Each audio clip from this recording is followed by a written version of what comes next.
Predstavte si, že sa zo dňa na deň zrušia peniaze, školy, nemocnice, vzdelanie a zavedú sa 16-hodinové pracovné dni. Presne toto sa stalo v Kambodži, keď sa k moci dostal Pol Pot a jeho hnutie.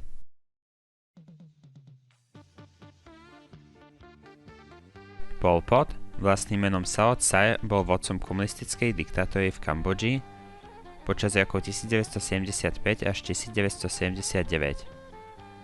Počas jeho 4 rokov pri moci zahynulo viac ako štvrtina jeho populácie. V dnešnom videu si ukážeme jeho cestu k moci, čo sa dialo počas jeho vlády a ako vyzeral pád jeho režimu. Kambodža bola spolu s Vietnamom a Laosom súčasťou francúzskej Indočíny až do roku 1953, keď získava od Francúzov nezávislosť. Pol Pot sa narodil v roku 1925 do bohatšej rolníckej rodiny v Kambodži. Jeho rodina bola taktiež pomerne blízka ku kráľovskému dvoru, nakoľko jeho bratranec pracoval v službách kráľa. V roku 1949 Pol Pot získal štipendium na štúdium elektrotechniky v Paríži. Čím ďalej sa ale začal viac zaujímať o politiku a politické teórie ako marxizmus a komunizmus než na štúdium. Začal byť inšpirovaný najmä maoizmom a predstavou sebestačnej agrárnej spoločnosti. Po navrate do Kambodže v roku 1953 začal pracovať ako učiteľ dejepisu a francúzštiny na súkromnej škole. Paralelne sa zapojil aj do komunistického odboja. V roku 1963 sa Pol Pot stáva generálnym tajomníkom komunistickej strany Kambodže, kde si postupne pomocou čistok upevňuje svoju pozíciu.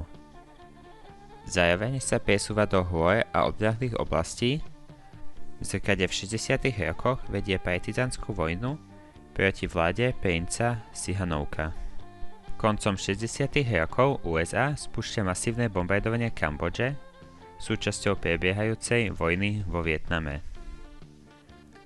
Toto bombardovanie destabilizuje krajinu, čím Pol Pot a Červení kmeri získavajú ďalšiu podporu.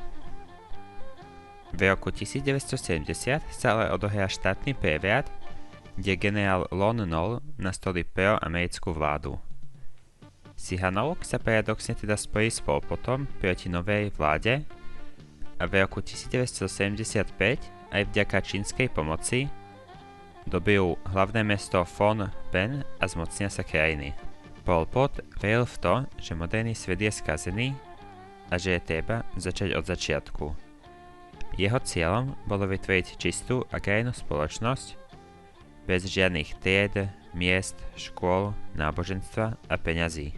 Medzi jeho prvé kroky tým pádom patrilo zriešenie súkromného vlastníctva, peňazí, obchodu, vzdelania a iných sociálnych služieb. Pol Pot tiež vyhlásil okamžité vyprázdnenie miest a počas niekoľkých dní bolo evakuovaných viac ako 2 milióny ľudí. Títo ľudia boli nútení žiť v pracovných táboroch a kolektívnych farmách. Každý, kto bol vzdelaný, ovládal cudzí jazyk alebo iba dokonca nosil okuliare, bol považovaný ako podozrivý. Mnohí podozriví sa počas výsluchov následkom mučenia priznali k vymysleným zjadám a činom, ktoré nespravili. Obžalovaní boli následovne odvážaní na tzv. Killing Fields, kde zo 7 miliónov obyvateľov podľa odhadov zahynulo približne 1,7 až 2 milióny ľudí. Mnoho z nich bolo zavraždených primitívnymi nástrojmi ako motiky v snahe šetriť strelivom. Ich tela boli následovne využité ako hnojivo na pôdu. Hlad, choroby a prepracovanosť sú ale zodpovedné za mnoho ďalších obetí. Pol Pot tiež zaviedol segregáciu mužskej a ženskej populácie Kambodže.